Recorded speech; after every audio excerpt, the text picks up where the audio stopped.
Good over there? Okay. Good evening, everyone. I'm Pete Newsham. I'm the Chief of Police here in Prince William County. We had a critical incident here earlier this evening. What we had is we had a suspect who was wanted for a felony eluding and a brandishing charge, who had actually earlier today, around a little bit before 9 o'clock this morning, we had gotten the warrant yesterday for the incident. The incident occurred yesterday when he had this eluding and this brandishing. A little bit earlier today, he had an interaction with the police where he fled from the police. Later on, around 10:30, had another interaction with the police. He fled again. He fled in a vehicle. So the officers were out there looking, canvassing for him. A little bit before 3 o'clock this afternoon, the vehicle was located right here at the Potomac Mills, on this Potomac Mills circle. Officers were able to block the vehicle in, and then we called a negotiator out to the scene who attempted to negotiate with him for around 4 hours. And then just before 7 p.m., the suspect, who was wanted on the felony, eluded from the vehicle, fled from the vehicle on foot with a crossbow in his hand towards the mall. And one of our SWAT teams engaged, fired a shot, and the suspect was killed in the case.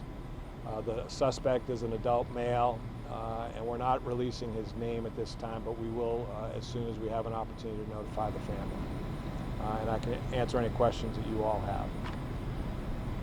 There was initially some speculation that he had like a crossbow or something. Is that what initiated the response? That is the weapon. So the incident yesterday, he pointed what we believe to be a handgun at a person. It was a person he didn't know. And then he fled from the police, and that was why the officers had gotten the warrant. Today, when the officers initially blocked him in, he pointed a crossbow at them, and what they did was they retreated, and they called in our SWAT team and a negotiator, and they attempted to negotiate with him for about 4 hours. And then at that point, negotiations broke down. He fled from the vehicle towards the mall with the crossbow, so there was concern obviously for the safety of the folks at the mall, and one of our SWAT team members engaged, and unfortunately this guy lost his life. Had he had incidents before this, or is this first time? He was known to the police for sure, yes.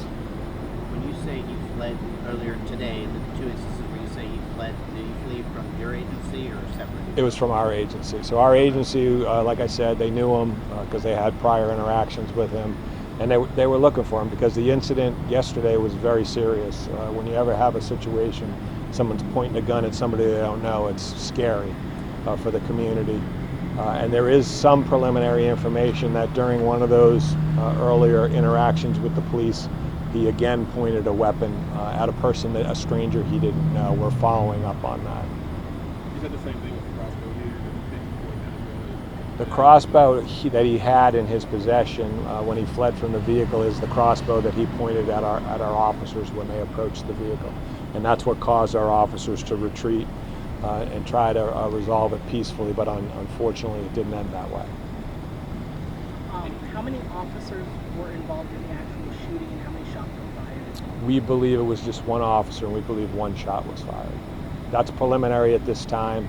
So for these cases, what happens is our critical incident response team from Northern Virginia will handle the case, which means that Prince William County will not be involved in the investigation into the shooting.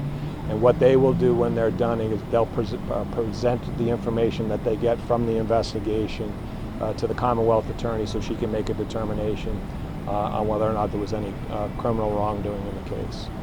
When she's completed with her review, the case will be handed back to us, and our Office of Professional Standards will review the case to see if it was within policy. And he was alone? There was no one with him? He was alone. Yeah, but you know Potomac Mills. This is a lot of people out here all the time. People come here, they shop, they come out here to eat, enjoy themselves. So it's very, very scary to think that this guy was charging towards that mall armed.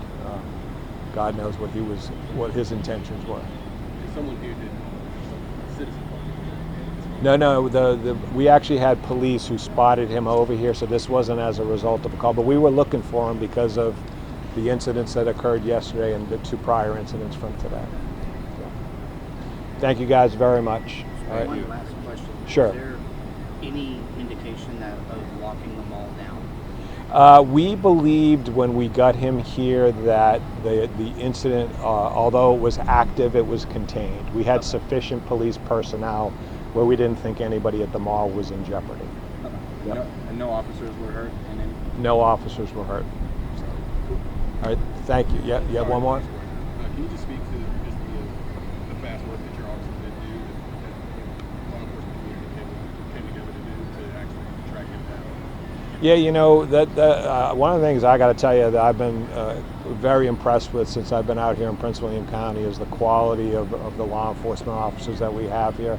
When something serious happens in our community, like somebody, for example, points a weapon at somebody, they're very quick to identify the person, the suspect involved. They're very quick to get a judicial review and get a warrant if that's required. And then they're very quick to go out and find the person to ensure that it's safe. I couldn't be more proud of the work that these folks do out here. So. All right, thank you all very much. Have a good night. Thank you, Chief. Yeah.